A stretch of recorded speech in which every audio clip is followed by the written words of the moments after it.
ये कहानी कुछ यूं है कि रायपुर के एक छोटे से गांव में इमरान अपने बड़े भाई फहीम और भाभी सामिया के साथ रहता था। इमरान अभी यूनिवर्सिटी में पढ़ता था और छुट्टियों में घर आया हुआ था। सामिया उसे बचपन से जानती थी। उसने इमरान को स्कूल के होमवर्क से लेकर कॉलेज के एंट्री टेस्ट तक हर मुश्किल में संभाला था। इमरान उसे अपनी बड़ी बहन की तरह इज्जत देता था, मगर गांव में चलने वाली बातें अक्सर बेपर की हवा की तरह हर घर तक पहुंच जाती थीं। फहीम अक्सर काम के सिलसिले में शहर से बाहर रहता था, तो घर के काम, छोटे मोटे फैसले और खेतीबाड़ी की निगरानी का बड़ा हिस्सा सामिया के कंधों पर होता। इमरान इन छुट्टियों में कोशिश करता था कि भाभी की हर मुमकिन मदद करे, ताकि वो तन्हा जिम्मेदारियों का बोझ महसूस न करे। गांव वालों ने जल्द ही देखा कि इमरान अक्सर खेत तक भाभी के साथ जाता है, कभी बाजार में सौदा सल्फ उठाने में हाथ बटाता है, तो कभी छत पर पड़े टिन के डिब्बे नीचे उतारने में मदद करता है। कुछ लोगों ने बातें बनाना शुरू कर दी और गलतफहमियां फैलाने लगे। इमरान उन बातों से अनजान था, मगर सामिया ने कुछ औरतों की सरगोशियां सुन लीं। उसे फिक्र हुई कि कहीं फहीम तक कोई गलत बात न पहुंच जाए। इसी दौरान घर में एक और मसला खड़ा हो गया। इमरान के इम्तिहान करीब थे और वो घर के हालात देखकर फिक्रमंद था कि शायद वो मुकर्रर वक़्त पर शहर न जा सके।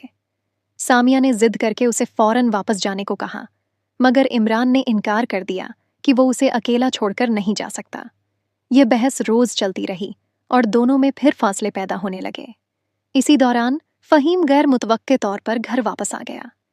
गांव की अफवाहें उसके कानों में भी पड़ चुकी थीं, मगर वो जानता था कि उसकी बीवी और भाई दोनों अपनी जगह साफ और मुखलिस हैं।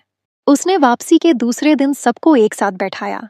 उस महफिल में वह इमरान की तरफ देखकर बोला, मुझे पता है लोग क्या कह रहे हैं, मगर मुझे अपने घर वालों पर भरोसा है। हाँ, लेकिन इस गांव की जुबान बहुत तेज है। इमरान, तुम कल शहर चले जाओ, अपनी पढ़ाई पर ध्यान दो, यही तुम्हारी असली जिम्मेदारी है। सामिया, तुम फिक्र मत करो, मैंने काम की जिम्मेदारियों में कुछ बदलाव कर लिया है और अब मैं ज्यादा वक्त घर रहूंगा। इमरान को अंदाजा हुआ कि लोगों की बातों से घर का सुकून प्रभावित हो सकता है। उसने फौरन जाने की तैयारी कर ली। सामिया ने जाते हुए उसे डांटा भी और दुआएं भी दीं।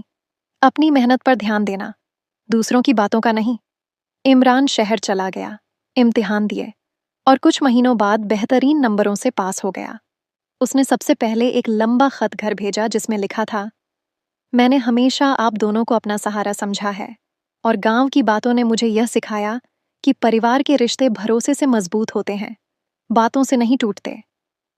भाई और भाभी ने वह खत पढ़ा तो दोनों की आंखें नम हो गईं। कुछ अरसा बाद इमरान ने नौकरी शुरू की और घर लौटा तो माहौल पहले से ज्यादा शांत और मजबूत था।